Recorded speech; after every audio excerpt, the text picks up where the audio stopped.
उत्तर भारत के एक छोटे से गांव के बाहर एक पुराना घर था। उस घर में 3 दोस्त रहते थे, राहुल, अमन और विक्रम। तीनों बचपन के दोस्त थे और एक साथ ही शहर में काम करते थे। राहुल थोड़ा शांत और समझदार था, अमन हंसी मजाक करने वाला और विक्रम थोड़ा रहस्यमयी स्वभाव का। एक दिन तीनों ने तय किया कि वे शहर से बाहर घूमने जाएंगे। रात का समय था, सड़क सुनसान थी और हल्की बारिश हो रही थी। विक्रम गाड़ी चला रहा था, राहुल आगे बैठा था और अमन पीछे। अचानक सामने से तेज रोशनी आई, गाड़ी जोर से ट्रक से टकरा गई। जब लोगों ने सुबह हादसे की जगह देखी तो गाड़ी बुरी तरह टूट चुकी थी। लेकिन अजीब बात यह थी कि राहुल जिंदा था और अमन और विक्रम की मौत हो चुकी थी। गांव वाले और पुलिस राहुल को अस्पताल ले गए। जब राहुल होश में आया तो सबने उससे पूछा कि हादसा कैसे हुआ। राहुल बस चुप रहा। कुछ दिन बाद अमन और विक्रम की लाशें गांव लाई गईं। गांव में रिवाज था कि मरने वाले का अंतिम संस्कार तुरंत कर दिया जाता है, लेकिन राहुल ने अचानक कहा, इन दोनों को मत जलाओ। सब लोग चौंक गए। गांव के बुजुर्ग ने पूछा, क्यों बेटा, ये तो परंपरा है। राहुल ने बस इतना कहा, अगर इन्हें जलाया तो बहुत बड़ा अनर्थ हो जाएगा। गांव वाले डर गए, लेकिन राहुल की हालत देखकर उन्होंने 2 दिन इंतजार करने का फैसला किया।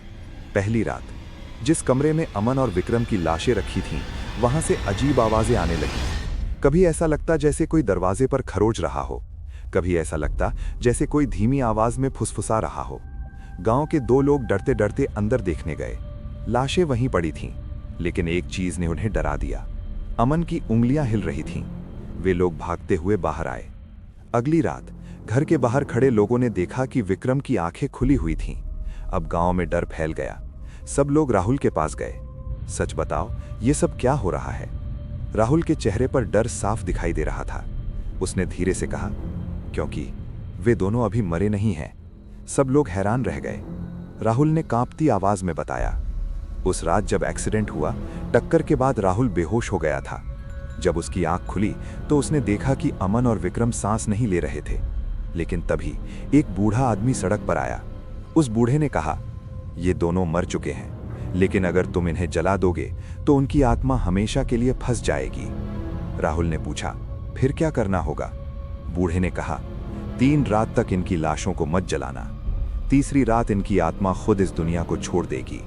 लेकिन बूढ़े ने एक चेतावनी भी दी थी, अगर तीसरी रात से पहले कोई इन्हें जला देगा तो ये दोनों वापस जिंदा हो जाएंगे, लेकिन इंसान नहीं रहेंगे।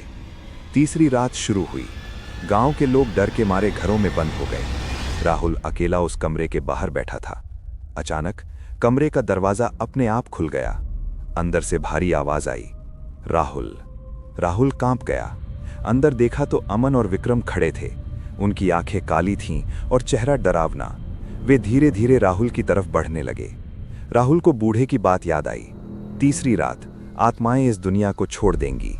राहुल ने डरते डरते कहा, तुम दोनों मेरे दोस्त हो, अब इस दुनिया से चले जाओ। अचानक तेज हवा चली, कमरे की लाइट झपकने लगी और कुछ ही सेकंड में अमन और विक्रम की परछाइयां हवा में घुल गईं। सब शांत हो गया। सुबह जब गांव वाले आए तो कमरे में सिर्फ 2 शांत लाशें पड़ी थीं। अब उनका अंतिम संस्कार किया गया। लेकिन कहानी यहीं खत्म नहीं होती। जब राहुल उस घर से जा रहा था तो उसने पीछे मुड़कर देखा। दरवाजे पर वही बूढ़ा आदमी खड़ा था और वो मुस्कुरा रहा था।